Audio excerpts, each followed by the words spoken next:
بسم الله الرحمن الرحيم. سماء سكينتنا ألقا نتباهى بهدى ونعوذ بالله من شرور أنفسنا ومن سيئات أعمالنا من يهده الله فلا مضل له ومن يضلله فلا هادي له وأشهد أن لا إله إلا الله وأشهد أن محمدا عبده ورسوله أما بعد فإن خير الحديث كتاب الله وخير الهدي هدي محمد صلى الله عليه وسلم وشر الأمور محدثاتها وكل محدثة بدعة وكل بدعة ضلالة وكل ضلالة في النار. أعوذ بالله من الشيطان الرجيم. ثاني اثنين إذ هما في الغار إذ يقول لصاحبه لا تحزن إن الله معنا. تمام قسم کی تعریفات اور حمد و ثنا اللہ مالک الملک کے لیے ہیں جو تمام کائنات کے خالق مالک اور رازق ہیں، جو اپنے بندوں پر بے شمار انعامات اور احسانات کرنے والے ہیں، جو ہمیشہ سے ہیں اور ہمیشہ ہی رہیں گے، نہ جن کی ذات میں کوئی شریک ہے نہ جن کی صفات میں کوئی شریک ہے. حمد و ثنا کے بعد لاکھوں کروڑوں درود و سلام ہوں اس ہستی اقدس و مقدس پر کہ جن کا نام نامی اور اسم گرامی حضرت محمد رسول اللہ صلی اللہ علیہ وآلہ وسلم ہے، جنہیں تمام کائنات کا ہادی رہنما مقتدا پیشوا رہبر امام بلا کر بھیجا گیا، اور جن کے قلب اطہر پر اللہ رب العزت نے اپنی آخری کتاب حمید کو نازل فرمایا. حمد و ثنا اور درود و سلام کے بعد لاکھوں رحمتیں ہوں آپ کے صحابہ پر، امت کے علیقوں پر، امت کے شہیدوں پر، واعظین پر، مبلغین پر، مصنفین پر، کہ جن کی وجہ سے اسلام ٹھیک اور مکمل حالت میں ہم تک پہنچا ہے. معزز سامعین گرامی قدر، حضرت ابو بکر کی سیرت کے حوالے سے بہت سے واقعات آپ کے گوش گزار کیے، ان کی سیرت سے جو پہلو نکلتے ہیں اس حوالے سے بھی آپ کے سامنے گفتگو کو رکھا. حضرت ابو بکر جس طرح نبی کریم صلی اللہ علیہ وسلم کے دوست ہیں، ساتھی ہیں، رازدار ہیں، نبی کریم صلی اللہ علیہ وسلم نے ان کو امیر حج اپنے سے پہلے مقرر کیا، اور یہ حضرت ابو بکر ہی کو شرف حاصل ہے کہ انہوں نے مکہ میں اعلان کیا تھا کہ آج کے بعد مشرک اس دھرتی کے اندر داخل نہیں ہو سکتا. اور بھی بہت سے اعلانات جہاں پر وہ نبی کریم صلی اللہ علیہ وسلم کے نمائندے ہیں، دوست ہیں، اسی طرح ان کی زندگی کے بعض پہلو ایسے ہیں کہ جس طرح نبی کریم صلی اللہ علیہ وسلم بھوک برداشت کرتے. حیرت کی بات یہ ہے کہ ابو بکر تو کاروباری تھے، ابو بکر کے پاس تو مال و دولت وافر تھا، لیکن تربیت کا اثر کہہ لیجیے، انفاق اتنا کیا کرتے تھے کہ کئی کئی دن ان کے گھر میں بھی چولہا نہیں تھا جلا کرتا. صحیح حدیث کے الفاظ ہیں، ایک مرتبہ نبی کریم صلی اللہ علیہ وسلم گھر سے نکلے، ابو بکر کو دیکھا بھوکے ہو جی، عمر کو دیکھا بھوکے ہو جی، آؤ تمہاری میزبانی ہوتی ہے. حضرت ابو ایوب انصاری کے گھر کی طرف چلے. لمبا واقعہ مختصر کر کے آپ کو بتلاتا ہوں. حضرت ابو ایوب انصاری کی بیگم نے کھانا پکایا، 2 سالن، ایک خشک ایک تر، ایک گھی والا اور ایک خشک، یعنی ایک بھون کے گوشت رکھ دیا، بکری کا بچہ ذبح کیا، اور ایک کے اندر شوربہ ڈال دیا. نبی کریم صلی اللہ علیہ وسلم کھا رہے ہیں، حضرت ابو بکر کھا رہے ہیں، حضرت عمر کھا رہے ہیں. آج آپ نے اور میں نے اپنے دسترخوان کا حساب لگانا ہے. یہ 2 سالن نہایت سادگی سے پکے ہوئے، ایک خشک ہے ایک تر ہے. نبی کھا رہا ہے، پہلا خلیفہ کھا رہا ہے، عمر کھا رہے ہیں، اور آنکھوں سے آنسو جاری ہیں. کیوں؟ نبی کریم صلی اللہ علیہ وسلم نے آیت پڑھی، ابو بکر و عمر یہی وہ نعمتیں ہیں کہ جن کے بارے میں کل قیامت کے دن سوال ہوگا. صرف یہ آیت پڑھنا ہے کہ تینوں ساتھی رونا شروع ہو جاتے ہیں. کیا حرام کھایا؟ کیا غصب کر کے کھایا ہے؟ کیا ڈاکہ مار کے کھایا ہے؟ کیا چوری کر کے کھایا ہے؟ ایک عظیم الشان میزبان عظیم الشان مہمانوں کی میزبانی کر رہا ہے، سادگی سے پکے ہوئے کھانے کو دیکھ کے آنکھوں میں پانی آ رہا ہے کہ ان نعمتوں کے بارے میں سوال ہونا ہے. آپ اور میں ٹیبل کے اوپر 5-5 6-6 4-4 سالن پڑے ہوں، بیویوں برا بلا کہہ رہے تھے، صحیح نہیں پتا یہ کیا ہے یہ کیا ہے. ہمارا طرز عمل کیا؟ نبی کریم صلی اللہ علیہ وسلم کے یہ جو صحابی ہیں ان کا اتنا مقام و مرتبہ ہے، اس حوالے سے گزشتہ کئی خطبات سے آپ کے سامنے اپنی گزارشات کو رکھ رہا ہوں، لیکن ایک خاص زاویے سے آپ کے سامنے وہ باتیں رکھنا چاہتا ہوں جہاں سے ثابت ہوتا ہے کہ نبی کریم صلی اللہ علیہ وسلم اور اللہ رب العزت بھی حضرت ابو بکر کی خلافت کے اب نبی کریم کے دنیا سے جانے کے بعد حضرت ابو بکر کو خلافت دینا چاہتے تھے. اللہ بھی نبی کریم بھی. صحیح مسلم کی ایک حدیث، سارے اشکال یہ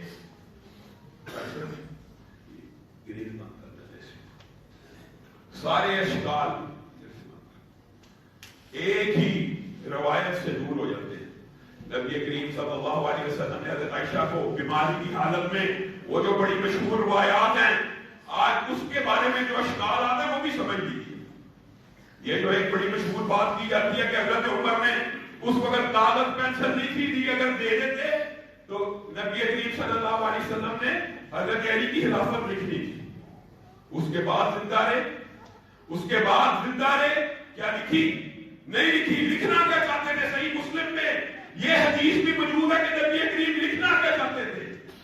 صحیح مسلم کی حدیث ہے، اہل سنت کا اجماع ہے، بخاری اور مسلم کی ثقافت کے اوپر. حدیث کیا ہے؟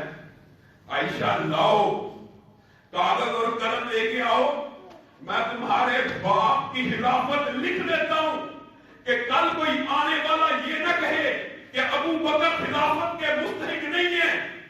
پھر نبی کریم صلی اللہ علیہ وسلم کے الفاظ پر غور کیجیے، وَيَعْبَ اللَّهُ وَالْمُؤْمِنُونَ وَيَعْبَ اللَّهُ وَالْمُؤْمِنُونَ وَيَعْبَ اللَّهُ وَالْمُؤْمِنُونَ.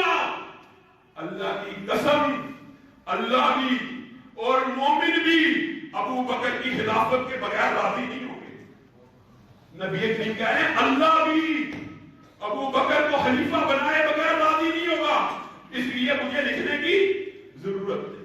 عورت آتی ہے، پہلے بھی آپ کے سامنے حدیث رکھی ہوئی ہے، آقا آپ مجھے کہہ رہے اگلے سال آئیے، اگلے سال آؤں، آپ دنیا میں نہ ہوں تو کس کے پاس؟ ابو بکر کے پاس چلے جائیں. صحیح حدیث، سیدھی بات. اگر میں نہ ہوں، کوئی بندہ جس کو نائب بناتا ہے اس کی ذمہ داری ہوتی ہے وہ ڈیوٹیز پوری کرنے کی. نبی کریم نے کوئی وعدہ کیا عورت سے، آپ کو نہ کہو ڈیوٹی کون پوری کرے گا؟ خلیفہ پوری کرے گا. مجھے نہ کہو تو کس کے پاس ہونا؟ ابو بکر کے پاس آنا. پھر اشارہ کیا، مجھے معلوم نہیں ہے میں تم میں کتنا عرصہ زندہ رہوں، اگر میں دنیا سے چلا جاؤں تو کن دو کی اقتدا کرنی ہے؟ ابو بکر عمر کی اشارہ کر کے، باقاعدہ اشارہ کر کے ان دو کی پیروی کرنی ہے. قباء کا مشہور واقعہ ہے، کتنا بڑا اعزاز ہے. حضرت ابو بکر کو صحابہ نے کہا نبی کریم صلی اللہ علیہ وسلم صلح کرانے گئے، نماز پڑھائیے. اچھا میں نماز پڑھا دیتا ہوں. اب نماز قائم کر دی، دوران نماز نبی کریم صلی اللہ علیہ وسلم آ جاتے. حضرت ابو بکر نماز بہت ماں سے پڑھا کرتے تھے اور صحابہ کا طرز عمل یہ تھا کہ اللہ کی ایسی عبادت کرو جیسے گویا اللہ کو دیکھ رہے ہو. یہ احسان کا بھی ترجمہ، ایسی عبادت کیا کرتے تھے. پیچھے سے لوگوں نے آوازیں نکالی، کچھ نے تالیاں بجائی حضرت ابو بکر کو متوجہ کرنے کے لیے کہ ان کو پتا چلے نبی کریم صلی اللہ علیہ وسلم آ گئے ہیں اور مصلی سے پیچھے ہٹ جائیں. حضرت ابو بکر مشغول ہے نماز میں، ان کو پتا نہیں لگا. یہ دیکھیے اس خاندان کا، اس فیملی کا اسلام کے کتنے ضابطے متعین کرنے میں کردار ہے. یہاں پہ وہ مشہور حدیث ہے، صحابہ نے جب زور زور سے تالیاں بجائی تو نبی کریم صلی اللہ علیہ وسلم نے نماز کے بعد جو حدیث آتی ہے نا، یہ تالی عورت کے لیے ہے اور مرد کے لیے کیا ہے؟ سبحان اللہ. نماز کے اندر بھی سبحان اللہ کہہ دو. امام کو اگر متوجہ کرنا ہو یا کوئی بات بتلانی ہو، نہ اپنی زبان میں بتلانی ہے، نہ تالی بجا کے بتلانی ہے، بلکہ کیا کہہ کے بتلانی ہے؟ سبحان اللہ کہہ کے بتلانی. دور کو سے تالیاں بجی. حضرت ابو بکر متوجہ ہوئے، کچھ پیچھے دیکھا، پتہ لگ گیا نبی کریم صلی اللہ علیہ وسلم کھڑے. حضرت ابو بکر پیچھے ہونا شروع ہوئے. نبی کریم نے کہا ٹھہرو، رک جاؤ، نماز کو قائم کرو. حضرت ابو بکر پیچھے آ گئے. نبی کریم نے نماز کے بعد حضرت ابوبکر کو کہا جب میں نے تجھے کہہ دیا تھا نماز کو قائم رکھ تو پیچھے کیوں ہٹ گیا؟ کہا آقا اللہ کی قسم ابوبکر کی زندگی میں وہ دن نہ آئے کہ ابوبکر مصلی پہ کھڑا ہو رہا پیچھے نماز کو ادا کرے۔ یہ نبی کریم صلی اللہ علیہ وسلم نے پیار کیا ہے۔ اور اس واقعے کے اندر اس واقعے کو چھوڑیے، بعض لوگ اس واقعے کے اوپر اعتراض کرتے ہیں کہ صحابی ایک اور نبی جماعت کرائی۔ آگے نبی کریم صلی اللہ علیہ وسلم جب بیمار پڑ جاتے ہیں، جب اس بیماری کے اندر چلے جاتے ہیں جس بیماری کی وجہ سے وہ دنیا سے رخصت ہوئے، حضرت عائشہ کہتی ہیں، حضرت عائشہ ان کا امتحان دیکھیں، حضرت عائشہ کہتے ہیں مجھے خوف تھا کہ نبی کریم صلی اللہ علیہ وسلم میرے پاپا کو کہیں گے نماز پڑھاؤ، میں بیمار ہوں، تو میرے دل میں حضرت عائشہ بچی۔ ویسے بھی کسی بھی صحابی کا امتحان درست ہو سکتا ہے، غلط ہو سکتا ہے۔ حضرت عائشہ کہتے ہیں میرے دل میں خیال تھا جو بندہ نبی کی زندگی میں نبی کی مصلی پہ کھڑا ہوگا لوگ بدفعل لیں گے، لوگ برا سمجھیں گے، تو میں نبی کریم صلی اللہ علیہ وسلم سے یہ گزارش کی کہ آقا حضرت ابوبکر کمزور دل ہے، عمر کو مصلی پہ کھڑا کیجئے، عمر ذرا سخت دل ہے، عمر ذرا ہوش و حواس برقرار رکھتے ہیں، حالانکہ معاملہ سے الٹ تھا، وہ آگے آ کے آپ کو پتہ چلے گا۔ عمر کو مصلی پہ کھڑا کیجئے، نبی کریم صلی اللہ علیہ وسلم نے کہا مروا ابا بکر فلیصلی بالناس، ابو بکر کو آگے کیا جائے، لوگوں کو جماعت کروائے۔ کہا آقا کسی اور کو کھڑا کیجئے۔ حضرت عائشہ کی سفارش کی بجائے دیگر بیویوں نے بھی سفارش کرنا شروع کر دی۔ آقا نے کہا مروا ابا بکر فلیصلی بالناس، ابو بکر کو آگے کھڑا کرو، لوگ اس کے پیچھے نماز ادا کریں۔ جب بیویوں نے دوبارہ کہا تو نبی کریم نے ڈانٹ دیا، ڈانٹا، کہا میں کہتا ہوں ابو بکر کو آگے کھڑا کرو، تم مجھے مشورے دیتی ہو کسی اور کو آگے کھڑا کرو، تم یوسف کی گھر والی ہو جیسی ہو۔ یہ ڈانٹا، جب یہ ڈانٹا حضرت عائشہ نے کہا شرح صدر ہو گیا مجھے کہ اللہ رب العزت کیا چاہتے ہیں۔ پھر حضرت ابو بکر نبی کی زندگی کے اندر مصلی امامت پہ کھڑے ہوئے، ایک نماز پڑھی، 2 نمازیں، 5 نمازیں، 10 نمازیں، صحیح روایات کے اندر جتنی دیر بیمار رہے 17 نمازیں، حضرت ابو بکر نبی کریم کے زندگی میں ان کے موجود ہوتے ہوئے مصلی امامت پہ کھڑے رہے 17 نمازوں میں۔ اور ایک دن نبی کریم صلی اللہ علیہ وسلم پردے کی اور سے دیکھتے ہیں میرے صحابہ کیا کر رہے ہیں، نماز پڑھ رہے ہیں، مسکرانا شروع کر دیتے ہیں، اور صحابہ کہتے ہیں نبی کریم کا چہرہ دیکھ کے دوران نماز ہم اتنا خوش ہوئے دل کیا نماز ہی توڑ دیں، دل کیا نماز ہی توڑ دیں۔ ہم جب ان کی طرف متوجہ ہوئے تو نبی کریم نے ہاتھ کے اشارے سے ہماری توجہ کو اللہ کی طرف مبذول کروایا اور پردے کو لٹکا دیا۔ اسی طرح ایک دن اسی نمازوں کے اندر نبی کریم صلی اللہ علیہ وسلم ایک دن نکاحت میں، آخری دن میں بیمار تھے، نکاحت کے اندر آتے، حضرت ابو بکر پیچھے ہٹنے کی کوشش کرتے، کہتے ہیں نہیں کھڑے رہو، آپ حضرت ابو بکر کے ساتھ اپنی کرسی کو رکھتے ہیں، اس کے اوپر بیٹھ جاتے ہیں، اور بعض روایات کے اندر آپ بیٹھ جاتے ہیں زمین۔ اب یہ ہمارا عقیدہ ہے کہ نبی کریم صلی اللہ علیہ وسلم موجود ہوں، حق انہی کا جماعت کروانے کا۔ یہ ہم بات نہیں کہہ رہے کہ نبی کریم صلی اللہ علیہ وسلم کی موجودگی میں حضرت ابو بکر امام بن گئے، صرف ان کی خلافت کی طرف جو اشارے ہیں، جو ان کو خلیفہ بنانے کے واقعات ہیں، جو اہل سنت والجماعت کا عقیدہ ہے کہ حضرت ابو بکر کی خلافت اللہ رب العزت کی طرف سے ہے، اس کو بیان کرنا مقصود ہے۔ اسی لیے محدثین نے اس حدیث کی تفسیر میں لکھا ہے ابو بکر لوگوں کی امامت کروا رہے تھے، ابو بکر لوگوں کے امام بنے ہوئے تھے، اور نبی کریم صلی اللہ علیہ وسلم حضرت ابو بکر کے امام بنے ہوئے تھے۔ ہم یہ نہیں کہتے نعوذ باللہ توہین مقصود نہیں ہے، لیکن یہ بتلانا مقصود ہے۔ نبی کریم صلی اللہ علیہ وسلم نے ارشاد فرمایا، صحیح حدیث ہے نا، سارے دروازے بند ہو جائیں، میں دنیا سے چلا جاؤں تو مسجد النبی کے سارے دروازے بند کر دینا، مگر کس کا؟ ابو بکر کا۔ مگر کس کا؟ ابو بکر کا۔ ہوگا ابو بکر بند نہیں ہوگا، اس نہیں کرنا. یہ کس بات کا اشارہ ہے؟ یہ کس بات کا اشارہ ہے؟ عام فہم بات ہے کہ ابو بکر خلیفہ ہوں گے, ابو بکر امام ہوں گے مصلی کے, مسجد النبی کے. آج آپ کوئی مسجد النبی جائے, روزے کے سامنے جو باب الرحمن وہ دروازہ, اس کے اوپر لکھا ہوا ہے باقاعدہ خوفا ابو بکر. نبی حضرت ابو بکر کا وہ گھر تھا, آج وہ گھر بھی مسجد النبی کے اندر آ چکا ہے. روضہ رسول اور حضرت ابو بکر کے گھر کے درمیان کا رستہ کھلا رہا. کس وجہ سے؟ کہ ابو بکر نماز کے لیے آئیں گے, امامت کے لیے آئیں گے, اس کو دقت پیش نہ ہو.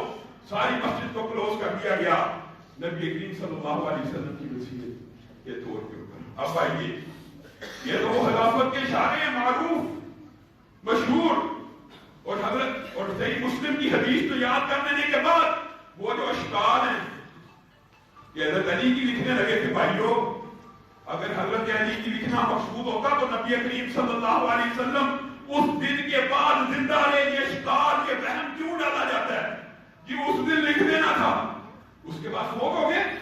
یہ تو حضرت عمر کے اجتہاد کے ساتھ موافقت کی ہے نبی کریم صلی اللہ علیہ وسلم نے نہ لکھ کے. حضرت عمر کی اجتہادی رائے تھی کہ پیچھے ہٹ جاؤ, نبی کو بیماری میں کم کرتے ہو. لوگوں نے الٹی کہانیاں بنائی ہوئی ہیں. نیت حضرت عمر کی یہ, آپ پیچھے ہو جاؤ, تنگ نہ کرو, بیمار ہیں. اور تم نے کہانی بنائی ہوئی ہے حضرت ابو بکر نے اس لیے نہیں لکھنے دیا کہ کہیں حضرت علی کی نہ لکھتے نہ ہو. اس کے بعد زندہ نہیں رہے, اس کے بعد جماعتیں نہیں ہوئی, اس کے بعد کئی دن زندہ رہے, کیوں نہیں لکھا؟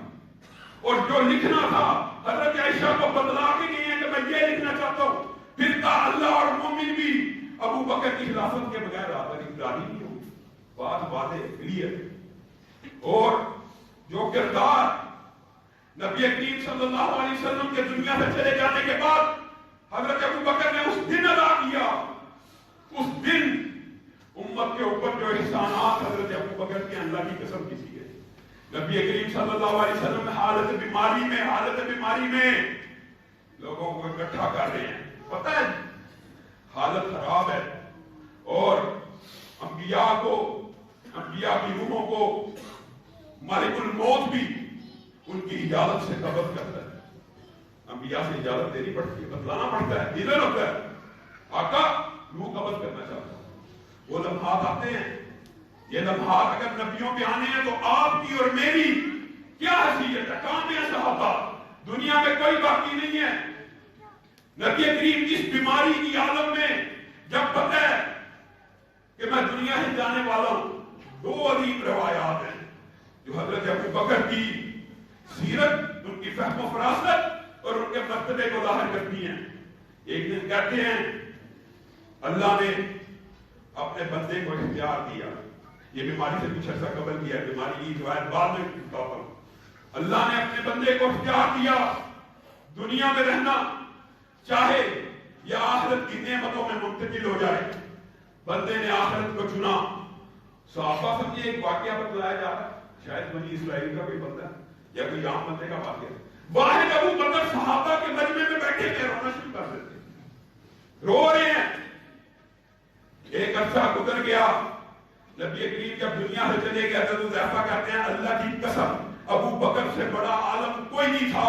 یہ حدیث, یہ قول ہم میں سے ابو بکر کے علاوہ کسی نے نہیں سمجھا, لیکن ابو بکر کو پتا چل گیا تھا کہ نبی کریم صلی اللہ علیہ وسلم نے موت کو اختیار دی.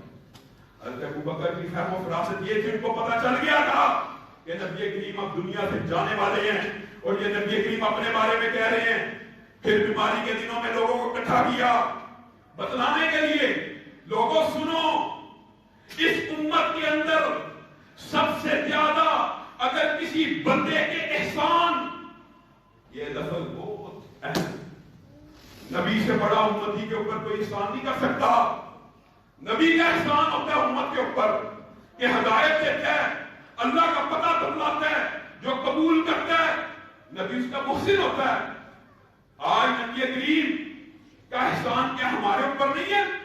ہمارے تن ڈھکے ہوئے, بیویوں بہنوں بیٹیوں نے کپڑے پہنے ہوئے, یہ نبوت کا احسان نہیں ہے کہ ہمیں رشتوں کا پتہ پھوپھوں کا, بہن کا, بیٹی کا, یہ نبی کا احسان نہیں ہے؟ اخلاقیات کے سارے درس نبی سے ملتے ہیں. اور نبی کریم کیا کہہ رہے ہیں؟ میری امت کے اندر سب سے زیادہ احسان میں محمد صلی اللہ علیہ وسلم کے اوپر اگر کسی کے ہیں تو ابو بکر کے۔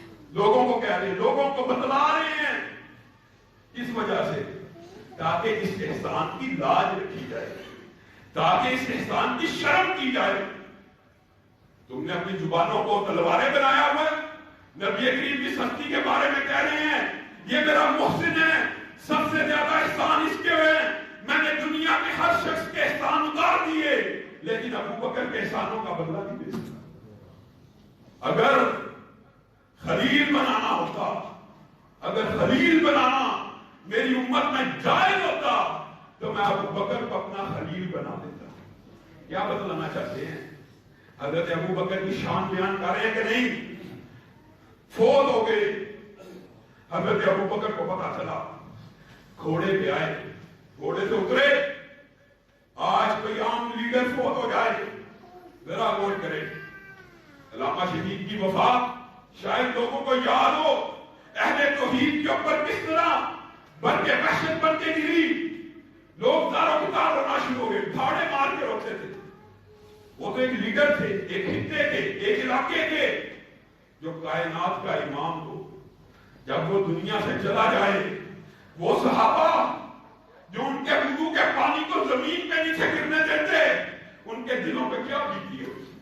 ہر طرف ماتم کا سما تھا، لوگ زارو کتار رو رہے ہیں، لوگ ہوش و حواس میں نہیں ہیں، اور یہ جملہ گستاخی کا نہیں ہے۔ بات کہتے ہیں یہ جی صحابہ کے بارے میں کہہ دیتے ہیں ہوش و حواس گم ہو گئے، اور بھائی محبت کی وجہ سے، ان کے صدمے کی وجہ سے صحیح روایات کے اندر یہ الفاظ موجود ہیں۔ حضرت ابو بکر آئے ہیں، نبی کریم صلی اللہ علیہ وسلم کی بیعت کو بوسہ دیا ہے، بوسہ دے کے باہر آئے، حضرت عمر صحابہ سے خطاب کر رہے ہیں، کوئی اگر یہ کہے گا محمد صلی اللہ علیہ وسلم دنیا سے چلے گئے، عمر اس کی گردن کو کاٹ دے گا۔ غصہ، صدمہ، حضرت عمر کے یہ الفاظ کیا ہیں؟ کوئی یہ نہ کہ محمد صلی اللہ علیہ وسلم فوت ہو گئے ہیں۔ صحابہ کہہ رہے ہیں ہرگز کوئی یہ بکواس نہ کرے کہ محمد صلی اللہ علیہ وسلم دنیا سے چلے گئے ہیں۔ حضرت ابو بکر بوسہ دے کے باہر آتے، بیٹھ جاؤ بیٹھ جاؤ بیٹھ جاؤ، سارے صحابہ کو اٹھایا۔ من کان منکم یعبد محمدا، من کان منکم یعبد محمدا فإن محمدا قد مات۔ تم میں سے جو کوئی محمد صلی اللہ علیہ وسلم کی عبادت کرتا تھا، سن لے محمد صلی اللہ علیہ وسلم وفات پا گئے۔ من کان منکم یعبد اللہ فإن اللہ حی لا یموت۔ جو کوئی تم میں سے اللہ کی عبادت کرتا ہے اور کرتا تھا، سن لے اللہ کو کبھی موت نہیں آنی، اس نے ہمیشہ زندہ رہنا۔ صحابہ کے جذبات گرنا شروع ہوئے۔ حضرت ابوبکر کی جلالی تقریر سنی، سنہرے حروف سے لکھے جانے والی، ساتھ ہی آیت پڑھی، کیا خوبصورت استدلال کیا، وما محمد الا رسول قد خلت من قبلہ الرسل افإن مات او قتل۔ کتنی خوبصورت آیت، بر روکا بر محل پڑھی، کہا محمد سوائے اللہ کے رسولوں میں سے ایک رسول ہے، کیا وہ فوت ہو جائیں اور قتل کر دیے جائیں تم اپنے پاؤں پہ پھر جاؤ گے، اسلام کو چھوڑ دو گے؟ حضرت عبداللہ ابن عباس کہتے ہیں اللہ کی قسم ہمیں ایسا لگا قرآن کی یہ آیت آج نازل ہوئی ہے، قرآن کی یہ آیت اس موقع کے لیے اللہ نے اتاری تھی۔ حضرت عمر خود کہتے ہیں میں جوش و جذبات میں تھا، میرے پاؤں کا کمالے تھے، میں غصے میں تھا، میرا دل تھا کہ نبی کریم ہم میں سے سب سے زیادہ عمر پائیں، ہمیں یوں تنہا نہ چھوڑ کے جائیں۔ جب نبی کریم چھوڑ گئے مجھے یقین نہ آیا، لیکن جس وقت ابو بکر نے اس آیت کو پڑھا، وما محمد الا رسول قد خلت من قبلہ الرسل، حضرت عمر کہتے ہیں اللہ کی قسم آیت کو سننا تھا، مجھے یقین آ گیا کہ نبی کریم صلی اللہ علیہ وسلم فوت ہو گئے ہیں۔ میں اوپر زمین پہ گر گیا، زارو قطار رونا شروع کر دیا، صحابہ کی آہو بکا چیخوں میں تبدیل ہو گئی. ماتم نہیں کیا, کپڑے نہیں پھاڑے, گریبان نہیں نوچے, روئے ضرور ہیں. نبی کریم صلی اللہ علیہ وسلم دنیا سے رخصت ہوئے. حضرت ابوبکر کے اس لیڈرانہ کردار نے امت کے اجماع کی حیثیت اختیار کی. لیکن افسوس آج صحابہ کے اجماع کو بھی نہیں مانا جاتا. نعوذ باللہ کیا کہا جاتا ہے؟ نبی کریم زندہ ہی ہے, نبی کریم کا فوت ہی نہیں ہوئے. آفائن مِتَّ فَهُمُ الْخَالِدُونَ. اللہ کہہ رہا ہے جب نبی کریم فوت ہو جائیں گے تو کیا یہ زندہ رہیں گے؟ اِنَّكَ مَيِّتٌ وَإِنَّهُمْ مَيِّتُونَ. نبی کریم بھی فوت ہونے والے ہیں اور تم نے بھی مر جانا ہے. اللہ کہہ رہا ہے یہ اجماع صحابہ ہے. صحابہ نے عارضی طور پہ جو عقیدہ اختیار کیا, حضرت ابوبکر نے اس کے اوپر ضرب کاری کو لگا دیا.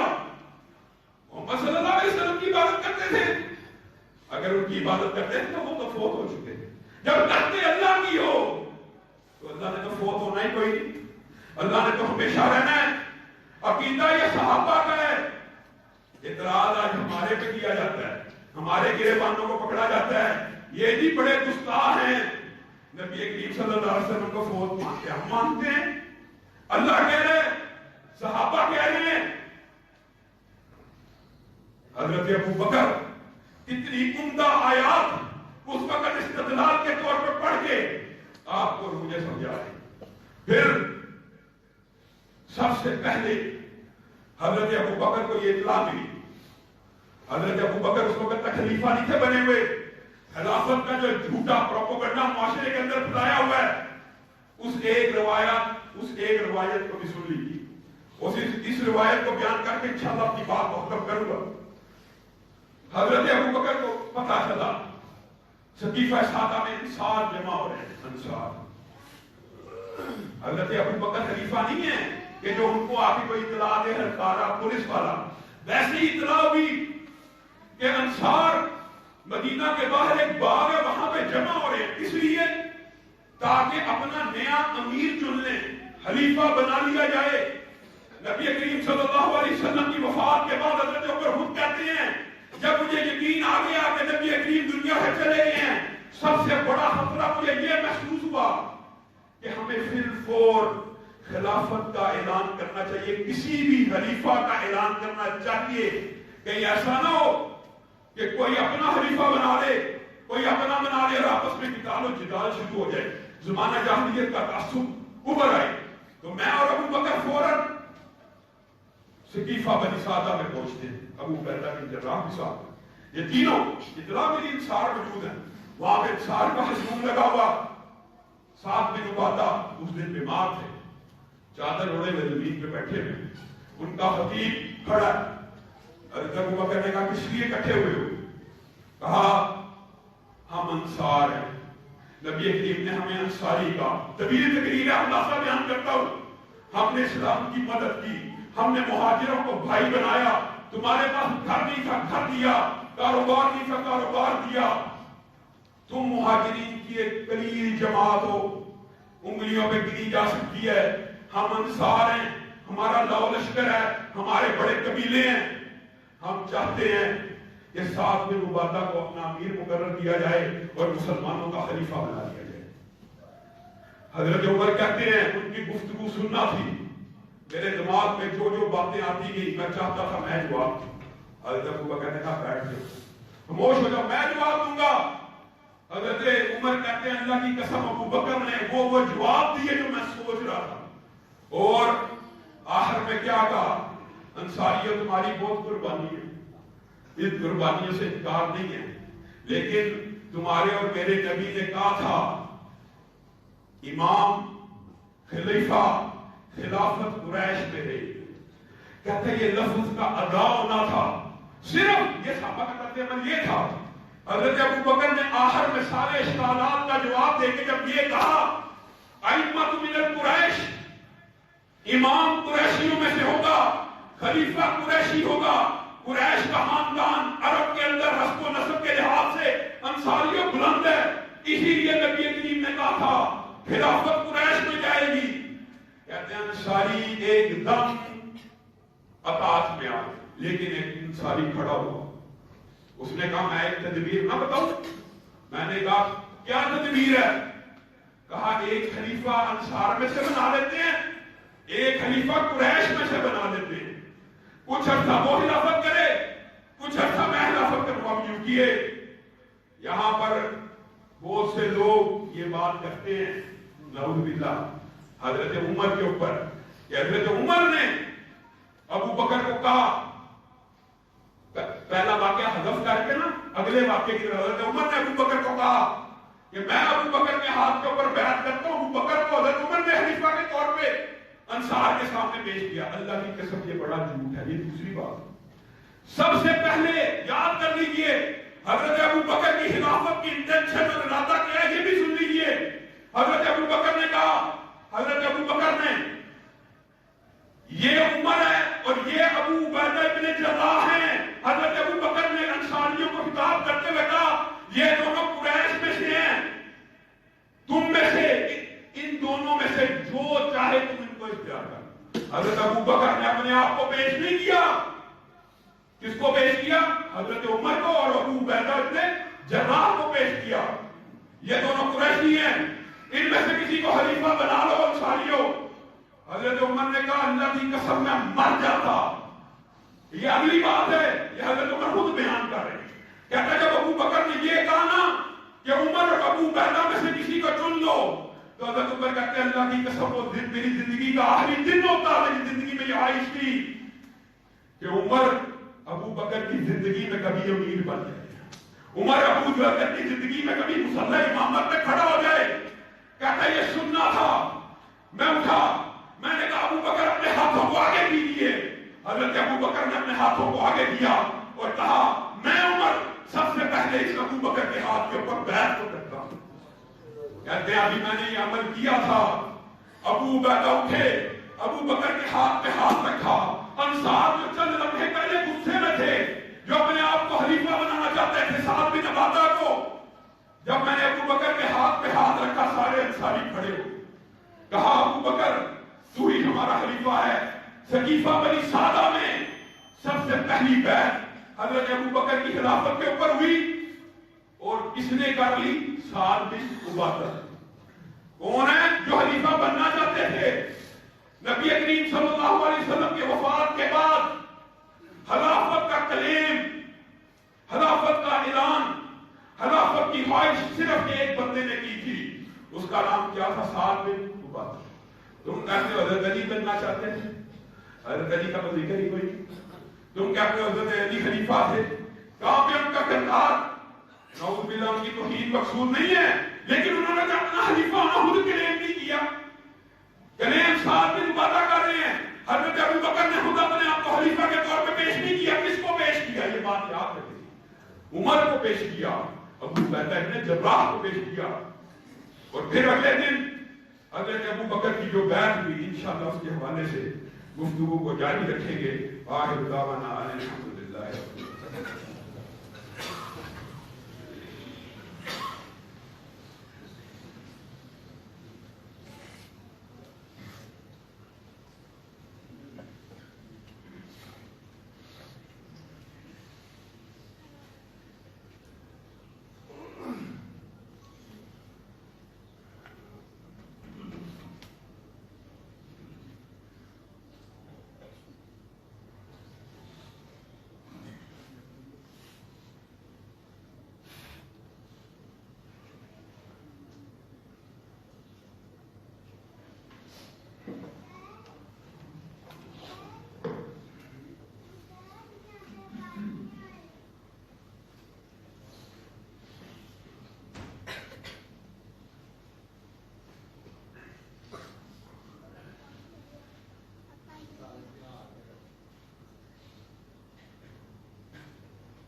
لله نحمده ونستعينه ونستغفره ونؤمن به ونتوكل عليه ونعوذ بالله من شرور أنفسنا ومن سيئات أعمالنا من يهده الله فلا مضل له ومن يضلل فلا هادي له وأشهد أن لا إله إلا الله وأشهد أن محمدا عبده ورسوله أما بعد فإن خير الحديث كتاب الله وخير الهدي هدي محمد صلى الله عليه وسلم وشر الأمور محدثاتها وكل محدثة بدعة وكل بدعة ضلالة وكل ضلالة في النار. معزز سامعین گرامی قدر، حضرت ابو بکر کی سیرت کے حوالے سے چند گزارشات کو آپ کے سامنے گزشتہ کے خطبات سے پیش کر رہے ہیں. آج نبی کریم صلی اللہ علیہ وسلم کی وفات کا جو واقعہ آپ کے گوش گزار کیا ہے، اس واقعے میں بہت سی عبرتیں ہیں. سب سے اہم بات جو ہم نے اپنی زندگی کے اندر لاگو کرنی ہے وہ یہ ہے کہ کل نفس ذائقۃ الموت. موت سے کسی نے نہیں بچنا. موت اولیاء کو بھی آتی ہے، صلحاء کو بھی آتی ہے، شہیدوں کو بھی آتی ہے، نبیوں کو بھی آتی ہے، اور موت سے تو نبی کریم صلی اللہ علیہ وسلم بھی نہیں بچے.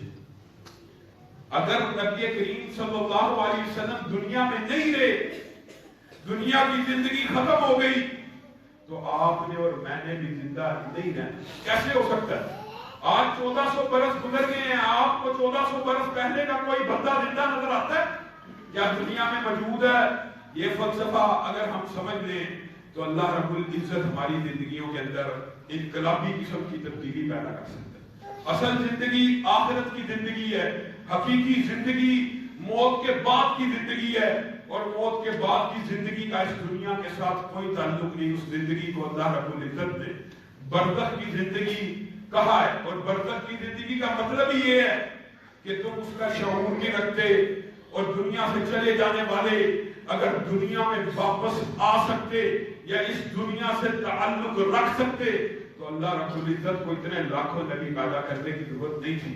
ایک ہی نبی واپس جاتے، وہی واپس آ جاتے، وہی جاتے، وہی واپس آ جاتے. تجربہ بھی بڑھ جاتا، مشاہدہ بھی بڑھ جاتا، ہر چیز ایکسپیرینس بھی بڑھ جاتا، تبلیغ کے ٹولز بھی کو زیادہ آتے.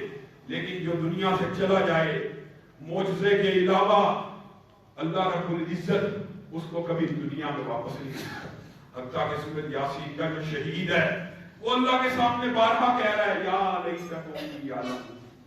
اللہ ایک مرتبہ واپس بھیج دے، ایک مرتبہ صرف میں اپنی قوم کو یہ جا کے بتلانا چاہتا ہوں تو نے میری کتنی عمدہ میزبانی کی ہے، یہ بتانا چاہتا. اللہ نے کہا تو نہیں واپس جا سکتا، لیکن تیرے الفاظ مجھے اتنے پسند آئے ہیں، اس کو میں قرآن بنا کے نازل کر دیتا ہوں. تیری قوم کو کیا، آنے والی جتنی اقوام ہیں سب کو تیری یہ بات پہنچ جائے گی. یا لیت قومی یعلمون، اے میری قوم کاش تم یاد رکھو، اے اللہ کاش تم مجھے ایک مرتبہ میری قوم میں بھیج دے، میں ان کو بتاؤں کہ میرے رب نے میرے ساتھ ایسا مغفرت والا معاملہ کیا، جتنے گناہ تھے سارے کے سارے نیکیوں میں تبدیل کر دیا. لوگوں یہ زندگی کا مقصد ہے، یہی زندگی کا خلاصہ ہے.